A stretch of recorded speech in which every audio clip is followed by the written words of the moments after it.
Around Dodge City and in the territory on West, there's just one way to handle the killers and the spoilers, and that's with a U.S. Marshal and the smell of Gunsmoke.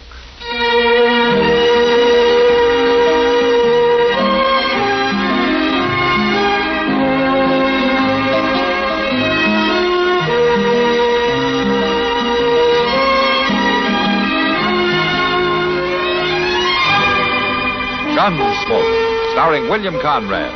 The story of the violence that moved west with young America. And the story of a man who moved with it. I'm that man. Matt Dillon, United States Marshal.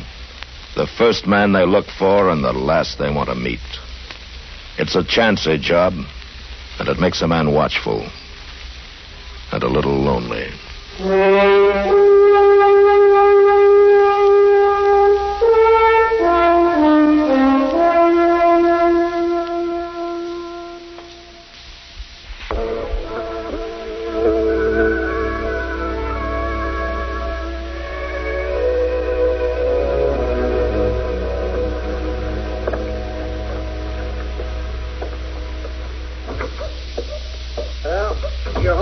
Mr. Dillon. He's tied out in front. Okay, Chester.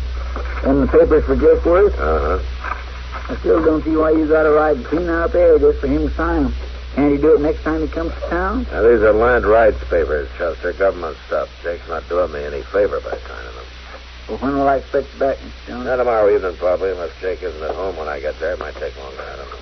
I see. By the way, there's something you can do while I'm gone, if you will. Yes, sir. What's that? That door out back, been off the hinges 2 winters now. Oh. Sure be awful nice to have it fixed, wouldn't it? Well, it's awful hot for that kind of work. Yeah, too hot in the summer, too cold in the winter, huh? I'll fix it, Mr. Dillon. Good, Chester. And you might clean up out back a little, too. Those cells look like we've been boarding cattle out there, not men. Yes, sir. Well, I'll see you in a couple of days. Bye, Mr. Dillon. Have a nice trip. Sometime I think I might maybe just go to San Francisco and get me a job being a rich millionaire gold digger. Live at a nice big hotel. Not never wash up nothing, never. Never do nothing at all except drive around in a fancy rig and have people say, "Good morning, Mr. Proudfoot." Oh, hello, Doc. Yeah, I saw Matt riding out a minute ago. Yeah, he's went. Where's he headed for? He's went out into the country. Won't be back for a day or so. We left you here alone, huh? Well, now, it kindly looks that way, don't it? Must be an important mission. Well, he probably wants to travel alone. Fast and light. That ain't it at all. He would have took me. But he wants me to stay here and kind of keep an eye on things. Oh, you mean he wants to know how many killings took place? And how many times the bank was held up, huh? Things like that? Doc, I ain't quite as useless as you seem to think. I know. I got more to do than ride around all over the country in an old buggy handing out sugar pills to defenseless old ladies or just walking up and down the plaza looking for somebody to gossip with. I don't need some old sawbones to tell me what good I am or not. The cook at Delmonico's told me they've got antelope stew today. I don't care what the... Antelope stew? I was kind of looking for someone to eat with. Antelope stew? Are you hungry by any chance? Come on, Doc. If we don't hurry, it'll be all gone.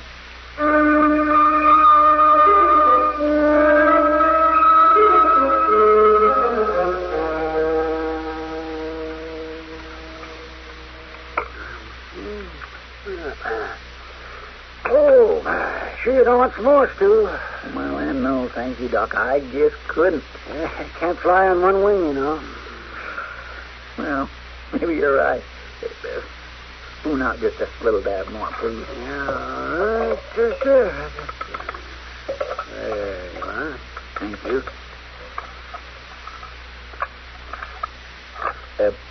Doc, you know that fellow just come in? Huh? No. Why? Well, he's sure looking at you funny. He's coming over here. I'm Bryce Harp, Judge.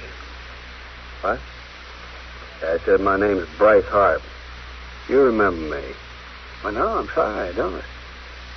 You got a convenient memory, Judge. Judge? What's this judge business? He ain't no judge, mister. It's a whole lot more likely he'd be on the other side of the bench. Pure luck I run in. Now, wait a minute, mister. I'm a doctor. I'm not a judge. What? A doctor, I said. Oh, he's a doctor, sure enough, mister. And if there's something wrong with your horse, he can prove Oh, it. shut up, Chester. So that's it. You're hiding out. Now, wait a minute, doctor. What in the world are you talking about? Judge Kennebrew, big man in Wyoming. Horse doctor in Kansas. What happened, Judge? They tell you I was getting out? I haven't the slightest idea what you're talking about, my friend. I'm talking about 7 years in state prison. 7 long years you sentenced me to, Judge. 7 years to think about what I'd do when I got out. I tell you, I'm not a judge, you fool. You ask anyone, they'll tell you. I'm Doc Adams. Judge, I don't care what you call yourself or what you claim to be. I've been waiting 7 years to meet up with you again. And it ain't likely you nor anybody else can talk me out of killing you. Killing? That's all I've been waiting for, Judge. And I don't much care how I catch you either. Now, look here, you can't go around threatening people like that. Don't tell me what I can do. I've had 7 years of people telling me what I can do. Oh, you're crazy. You're drunk. Well, I'll see you later, Judge.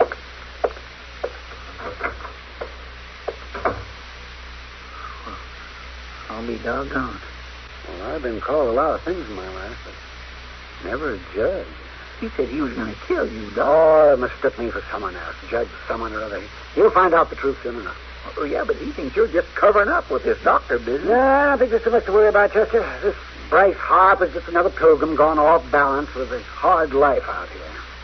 He was mighty pale for a prairie man, Doc.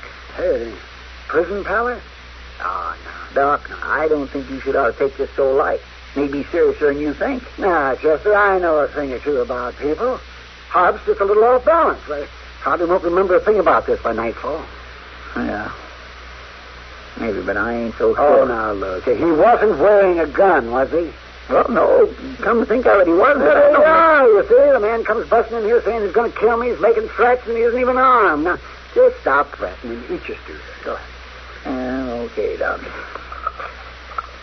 Guess you know. But I don't mind telling you I sure will breathe easier when he leaves town. Or Mr. Dillon gets back. One or the other.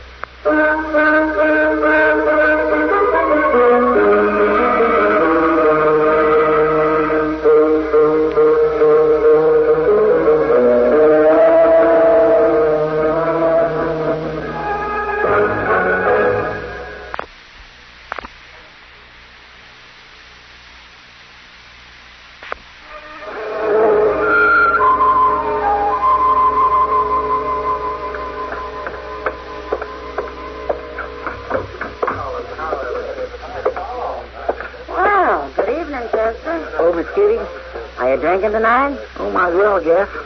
Ain't got nothing much else to do. I guess I'll have beer, Sam. Yeah, sure, coming right up, Chester. I hear Matt rode out to Jake Worth's place. Doc's been here, huh? Yeah, he stopped in on his way home. And here we are, Chester.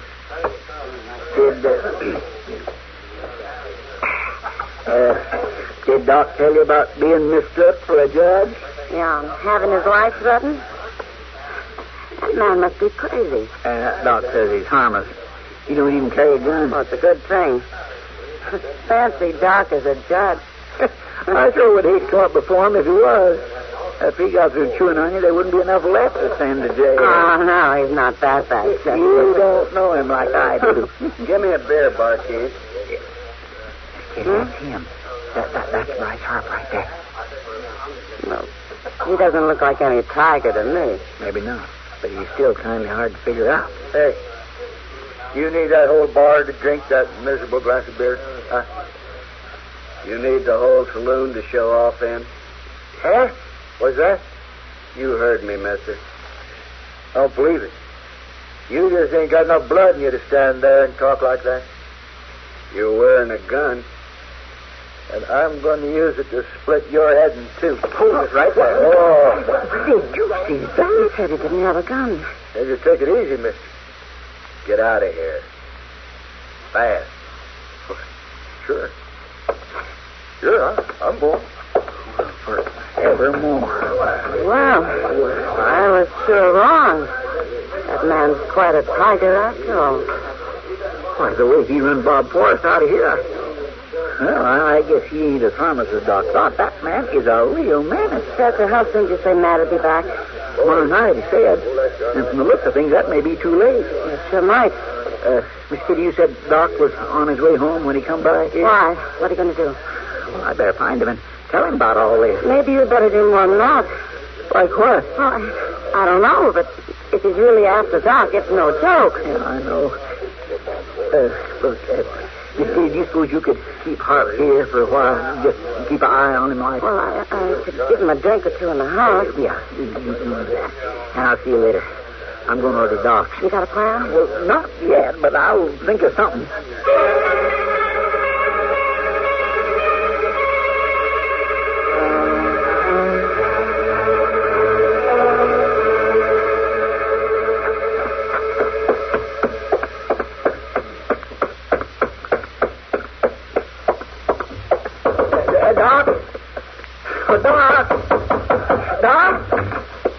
For heaven's sake, Chester, what are you doing here this time of night? Come on in.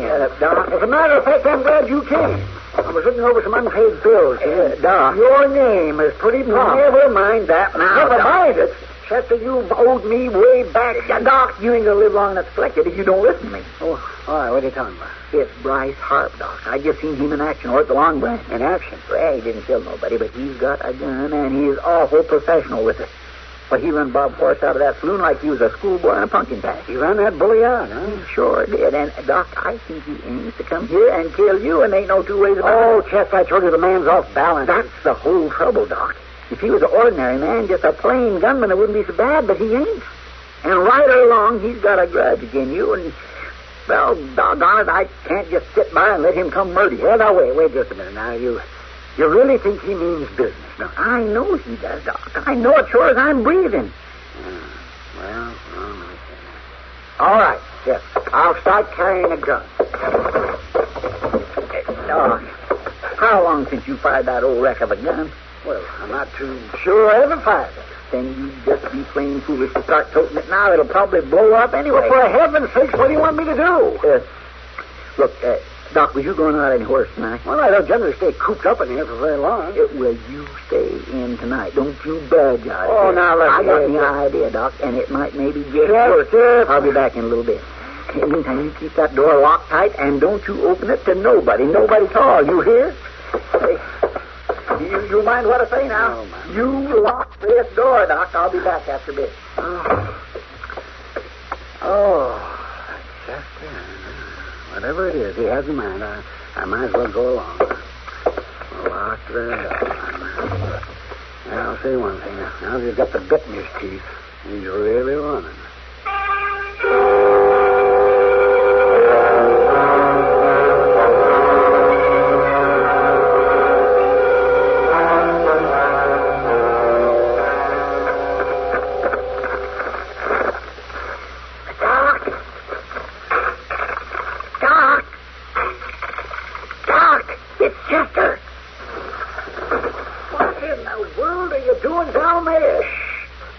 Down your fire rope. Hurry. Oh, wait a minute. I'll let him get it here.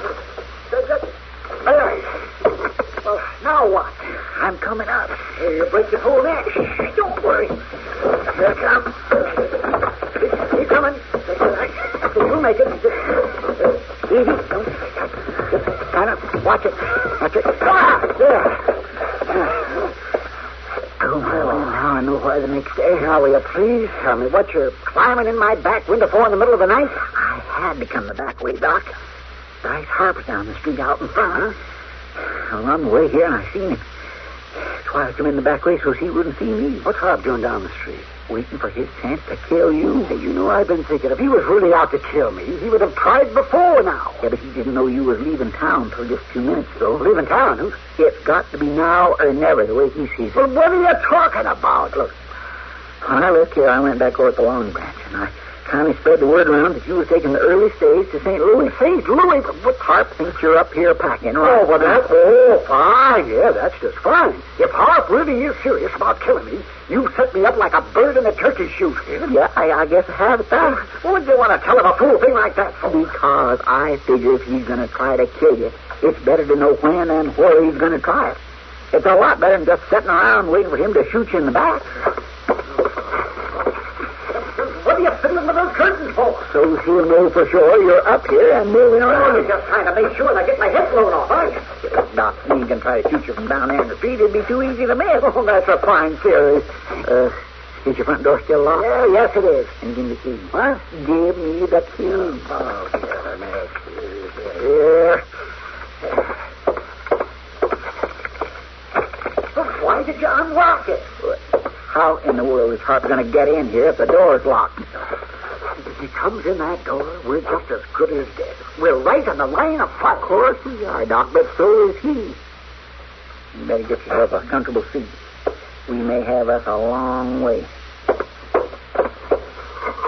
Hey, now, wait, what are you doing? Why did you blow off that lamp?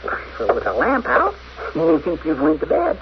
Then we may not have such a long wait. I hope you know what you're doing, Chester. So do I, Doc. So do I. Well, I go... Oh, I guess all we can do now is just wait. Yeah.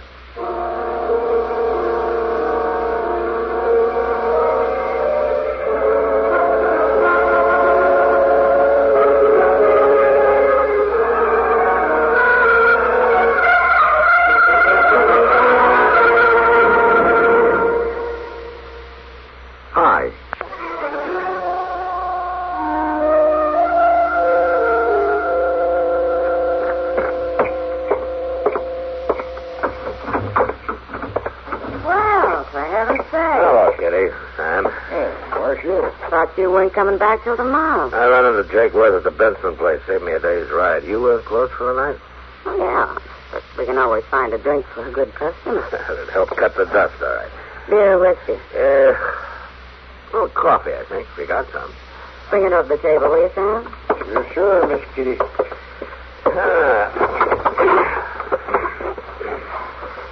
You look tired. Bad day? As usual.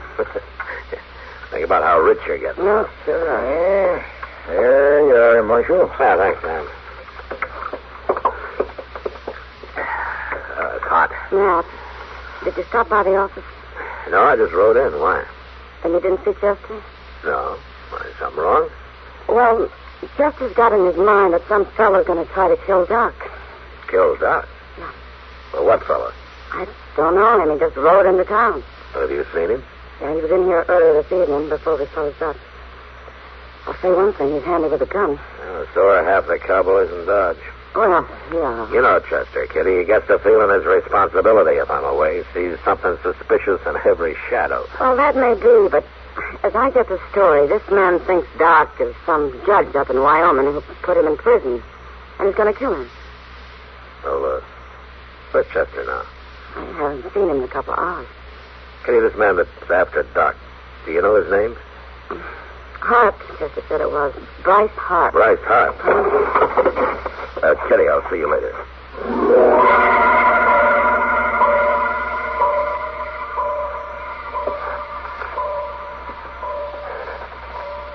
Is Harp still down there, Chester? Yep. Just standing there. Wonder how long he's going to... Doc? What? He's coming. He's starting for the stairs. Just sit tight now and don't make a sound. No, Chester, are you sure?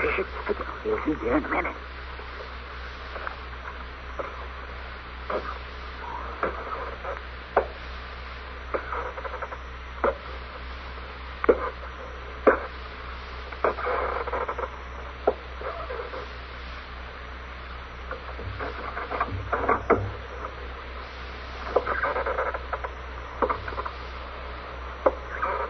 All right, Hart, throw up your hands.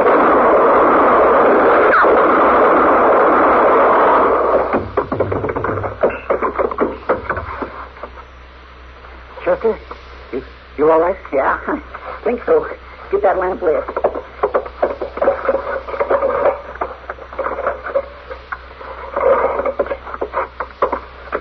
you got nipped, no, it ain't nothing. You better see the hinge out.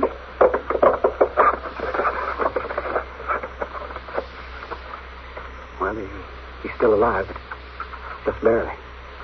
Help me get him up there on the table, will you?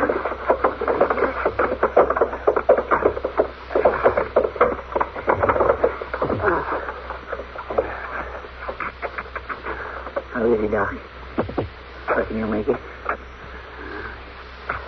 He took a bullet in the shoulder, but it went on through. Just a matter of cleaning the wound. But this other bullet, here, it's still there, and it's got to come out. What do you think? Well, I don't know, Chester. It's too soon to know just how bad off he is. You know, it don't give you a very good feeling to shoot a man, even a bad man. Well, he may be all right if gangrene doesn't set in. Hey, what's happened? Oh, so this fellow came up here to take a shot at me, Matt, and Chester put a couple of bullets in him. I heard the shooting from the other end of town. It sounded like somebody was fighting the Battle of Chickamauga Creek all over again.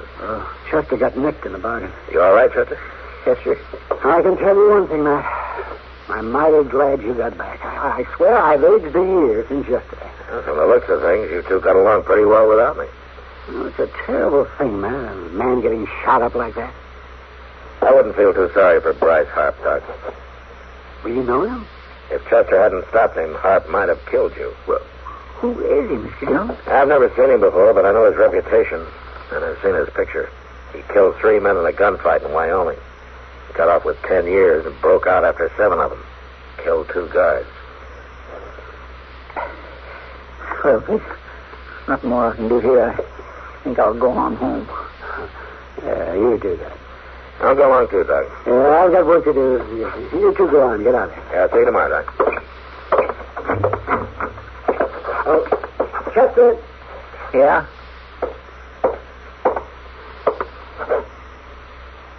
Yeah, Doc? I just want to... Well, thanks. Sure. Good night, Doc.